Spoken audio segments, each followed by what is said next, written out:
Is your 2004 Chevy Silverado 1500 idling rough or throwing a lane code? 80% of vacuum leaks on this platform stem from just a few aging rubber components.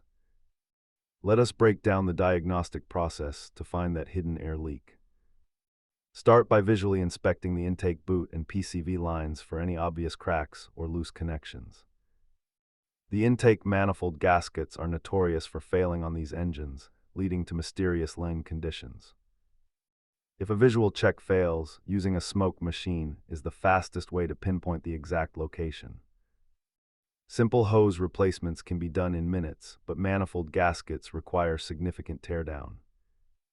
Expect to pay significantly more for labor if the intake manifold gaskets are the culprit. Always disconnect your battery and let the engine cool completely before touching the intake system. Have your torque wrench and a good pick set ready before you begin the disassembly. Remember, a lean code can be triggered by a simple cracked rubber boot, so check the basics before replacing sensors. Hit that like button if this helped, and subscribe for more Silverado troubleshooting tips.